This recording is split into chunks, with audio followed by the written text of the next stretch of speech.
Selamat pagi, senang sekali dengan Fauzi di sini.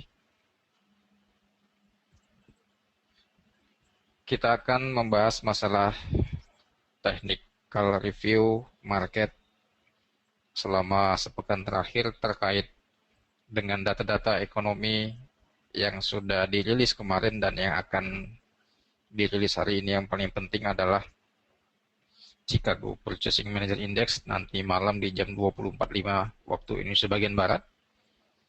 Kemudian laporan GDP dari Kanada, CPI Flash Estimate dari Uni Eropa jam 4 sore, dan juga nanti ada data dari Inggris Nationwide HPI ya. Saya tidak membahas masalah uh, data ekonomi, langsung saja ke technical review hari ini. Pertama sekali kita akan mulai dari wilayah Asia Pasifik di negara Australia.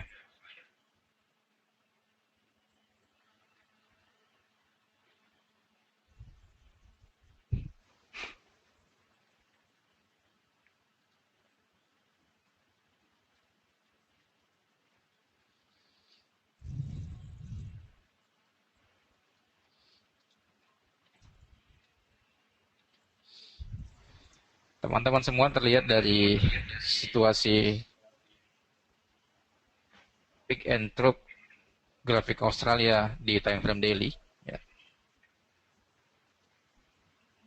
di mana resisten yang semakin menurun di sini.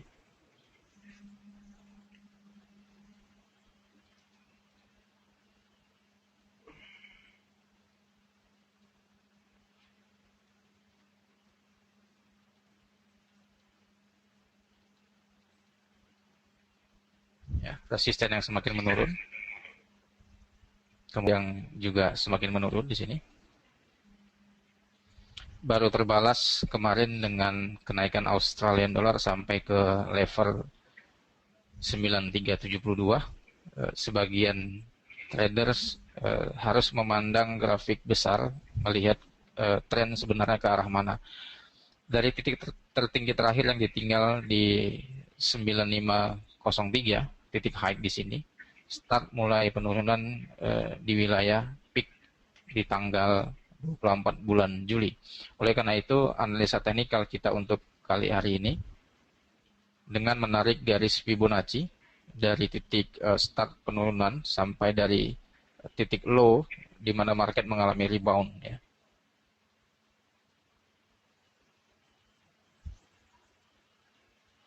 Nah, harga di 9356 ini merupakan titik tengah antara high di 9472 dengan harga low di 0,9230-an. Teman-teman semua, di 61,8 adalah skenario untuk strategi sell limit kita, tepatnya di angka 0,9380-an untuk rekomendasi sell limit kita. Tetap strategi market dalam akhir bulan Agustus ini. Apabila market melewati level 0,9400, maka akan terjadi konsolidasi kembali di wilayah ranging area 100% dan 61,8 ya, di wilayah kisaran sini. Namun closing day hari ini di bawah 0,9350 ini akan menyebabkan penurunan tajam kembali untuk di Aussie sebesar ranging point level area ini. Ini estimasi kita untuk Australian US dollar dengan target maksimum downtrendnya di 0,9130-an. Untuk itu target kita sampai di periode akhir pekan ini untuk di Aussie, sebelum melakukan penurunan dan pelemahan lebih lanjut minggu depan dan bulan depan, target kita yang pertama adalah di 0,9300 di wilayah flat Fibonacci 23,6%. Nah, ini untuk di Aussie, di mana wilayah 50% sekarang adalah level koreksi yang terjadi dari major trend dimulai dari awal bulan Juli ya. Ini ada wilayah uppernya. dan harga sekarang berada di pembalikan level 50%. Nah, ini untuk technical review outlook kita, di mana harga sekarang mendekati di 0,9380-an untuk presisi harga terbaik rekomendasi sell kita, dengan stop loss kita di 0,9400. Selanjutnya kita akan masuk ke negara Jepang.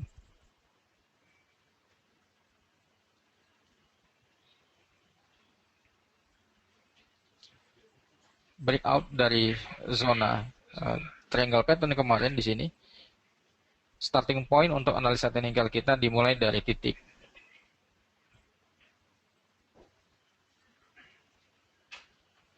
A di sini.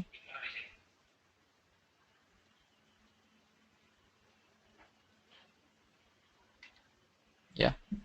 Karena titik B merupakan harga tertinggi melewati previous resistance di 102.20-an. Oleh karena itu, untuk kajian range point kita adalah dari range AB. Ya, range AB. Kalau kita tarik trend line-nya ini ke garis trend yang di tanggal 4 bulan 4, maka trend line-nya break point-nya di area sini, ya. Kemudian market mengalami koreksi ke area wilayah konsolidasi di garis trend line, kemudian rebound. Oleh karena itu, untuk koreksi lebih ke bawahnya lagi untuk di yen adalah di area level B untuk skenario posisi buy limit kembali. Nah, di sini adalah skenario untuk harga yang akan kita incar untuk penempatan buy limit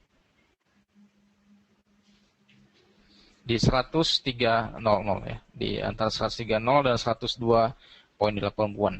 Tentunya untuk menghitung presisi harga terbaik menggunakan technical Fibonacci dari start mulai titik ini ke high-nya 61,8 di 102.30-an, 50%-nya di 102.60-an, dan 38,2-nya di 103.00. Ini adalah zona wilayah untuk buyback USD Japanese Yen. Target kenaikan lebih lanjut adalah di 105. Dari Aussie, negara Yen, kita akan masuk ke Uni Eropa.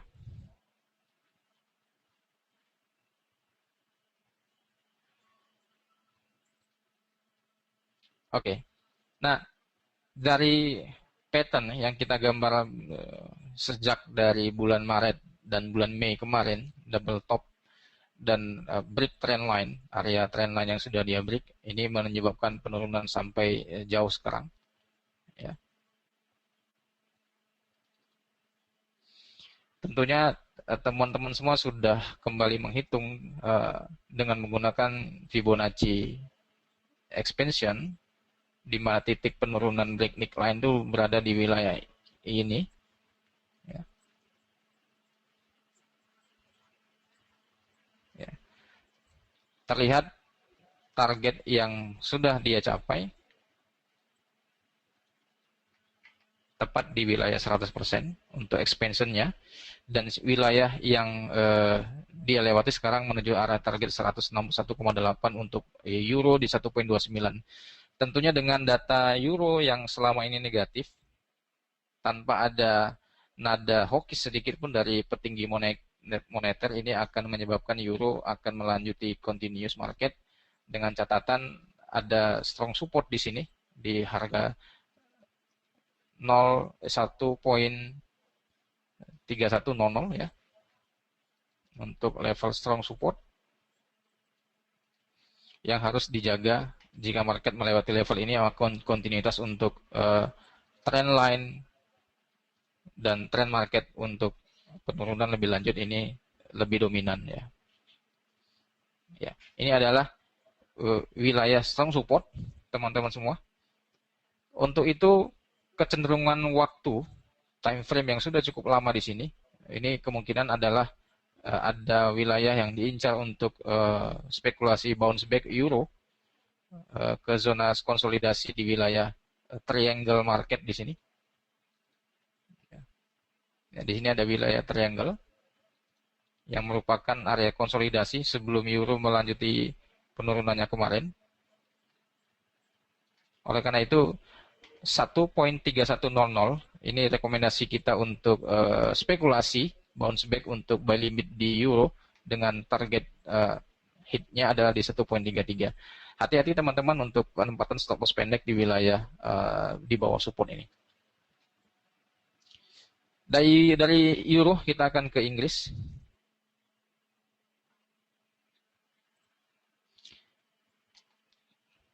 Cukup panjang penurunan pound sterling ini, dimulai dari medio Juli sampai sekarang, 1,5 bulan kurang lebih tanpa ada perlawanan berarti untuk di pound sterling. Kemudian fundamental juga mendukung untuk pelemahan. Namun tentunya ini akhir periode bulan Agustus memasuki awal September, di mana evaluasi perbankan setiap awal bulan, kemudian evaluasi pemerintah kinerja perpajakan juga ini akan sangat mempengaruhi. Tentu akan ada konsolidasi ataupun koreksi-koreksi market yang terjadi selama ini. Oleh karena itu, dari garisan besar untuk konseling, wilayah 1.6550 ini sudah dia capai. Ada strong support di sini di 1.6464 ya.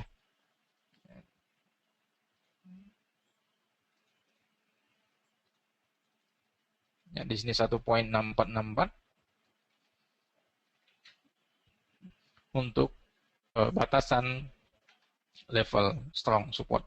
Oleh karena itu teman-teman semua, dari jarak strong support 6464 ini ada potensi risiko sekitar 1150-an pips di MetaTrader.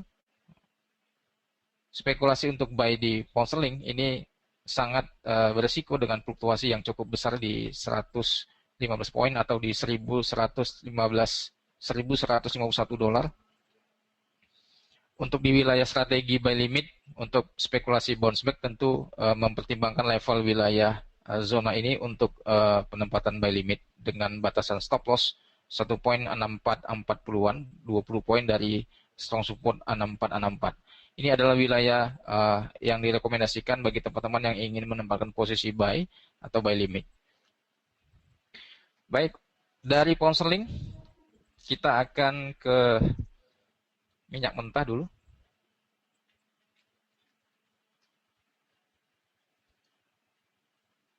Di area 93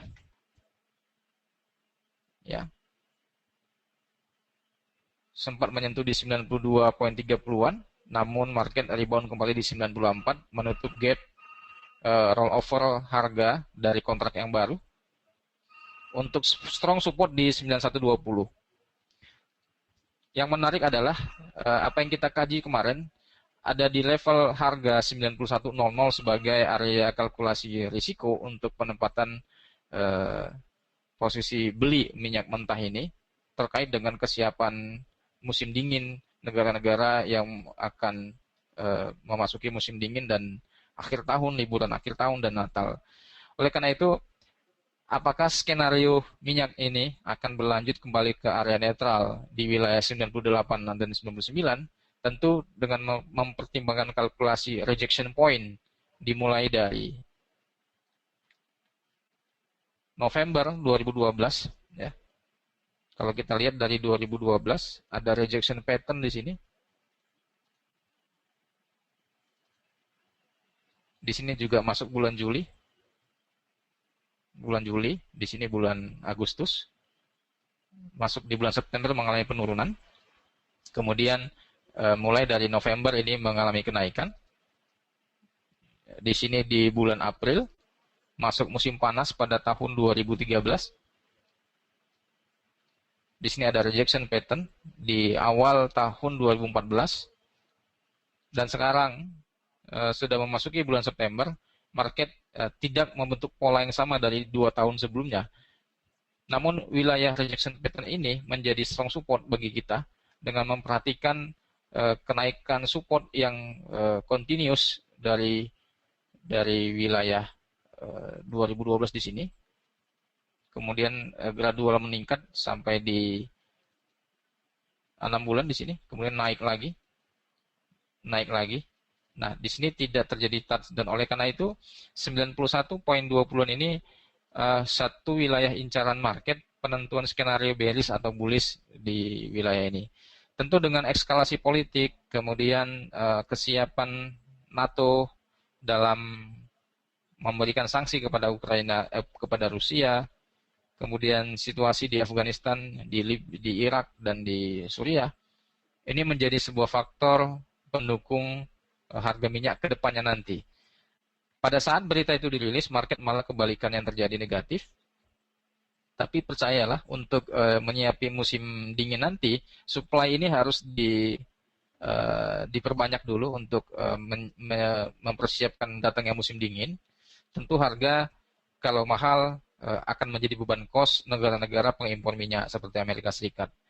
Logika sederhana, di mana bursa komoditi Mercantile Exchange dan World Texas Intermediate ini, untuk bursanya, tentu yang pengkontrolnya adalah Amerika Serikat. Satu anomali di mana negatif berita yang akan mengganggu suplai minyak ini harusnya menyebabkan harga minyak semakin meninggi. Namun karena ada situasi keterhambatan suplai dan kekhawatiran pengimpor minyak terhadap keamanan dalam transportasi minyak ke negara pengimpor, ini akan menjadi sebuah penurunan demand sehingga harganya juga mengalami penurunan. Namun pada saat situasi kondisi sudah semakin membuat broker minyak dunia ini akan perlahan mulai memberikan penawaran harga lebih tinggi, area buy limit. Ya, oleh karena itu kita sudah ancar-ancar kepada teman-teman semua di wilayah 93.00 merupakan wilayah buy limit kembali. Sebisanya kita mendapat kembali di harga support di 91.20-an. Dengan batasan area stop loss dan end of the game itu adalah wilayah 89.90. Ya, ini adalah batasan wilayah kita untuk skenario buy minyak mentah. Demikian Pak Dwi, morning briefing untuk pagi hari ini sebagai review saja selama 1 bulan pergerakan market. Barangkali ada yang mau ditambahkan atau didiskusikan. Oke, terima kasih Pak Fauzi. Ya, saya simpulkan saja untuk morning briefing kali ini. Untuk Australia, dolar terhadap US dollar tren masih dalam keadaan naik. Kemudian ada posisi-posisi yang kemungkinan juga baik untuk memasuki posisi jangka menengah maupun jangka pendek dengan pengambilan posisi disesuaikan dengan tren yang ada. Terlihat juga dengan dimulainya suatu tren dengan chart daily sendiri terlihat telah terjadi breakout pada bulan Agustus ini yang merupakan lanjutan dari kenaikan semenjak bulan Juli, akhir Juli, sehingga kemungkinan besar untuk secara menengah dan jangka pendek Australia masih dalam keadaan uptrend. Kemudian tadi juga disinggung masalah dolar yen. Dolar yen terlihat posisi yang terjadi juga masih dalam keadaan up, sehingga saat ini masih dipercaya. Secara daily juga masih dalam keadaan koreksi up. Dalam arti kata bisa dimanfaatkan untuk pengambilan posisi buy limit. Kemudian euro terhadap US dollar, ini yang merupakan fundamental yang sangat banyak sekali dibahas di beberapa forum maupun di beberapa media mengenai kebijakan terhadap euro sendiri masih terus gencar, baik itu dari ECB maupun dari negara-negara lainnya. Kemudian juga pengaruh terhadap ekspor euro ke Rusia maupun sebaliknya, ketergantungan kedua wilayah ini sehingga membawa pengaruh yang cukup besar terhadap pergerakan harga maupun kestabilan ekonomi, sehingga terlihat euro dolar masih dalam keadaan turun yang sangat dalam, sehingga koreksi di 1.310 menjadi batasan untuk penurunan lebih lanjut. Karena tingkat kejenuhan dari penurunan dirasa juga semakin dalam. Kemudian dari pound sterling US dollar juga tren masih dalam keadaan turun. Fundamental yang cukup buruk di pound sterling maupun kebijakan terhadap stimulus 375 bilan pound sterling terlihat masih tetap sama, di samping isu mengenai perubahan tingkat suku bunga yang dipercepat pada akhir tahun 2014 ini, sehingga membawa pengaruh ke para pelaku pasar terus mengamati pergerakan harga. Sehingga di 1.64 merupakan level-level untuk naik. Kemudian di masalah oil, ya masalah oil juga tadi dibahas juga, rata-rata terhadap pergerakan pergantian musim itu membawa pengaruh terhadap pergerakan harga minyak, ditambah juga masalah krisis, kemudian terjadinya tarik-menarik antara supply dan demand setiap pada akhir tahun yang merupakan musim dingin, sehingga kebutuhan akan minyak bertambah. Kemudian keseimbangan terhadap permintaan dan supply juga menjadi perhatian utama, sehingga pergerakan harga oil diperkirakan juga akan melonjak apabila harga mendekati ke angka 91.30 bahkan ke angka di bawah itu. Demikian saya kira morning briefing kali ini dirasa cukup sekian seluruh informasi yang ada.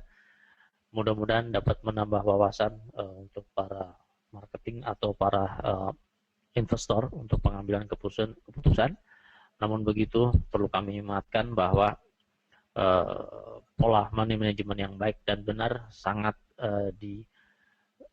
disarankan dalam setiap pengambilan keputusan, sehingga membawa pengaruh yang cukup positif terhadap kesehatan akun kita semua. Oke, terima kasih morning briefing kali ini. Saya sudah sampai di sini. Selamat bekerja.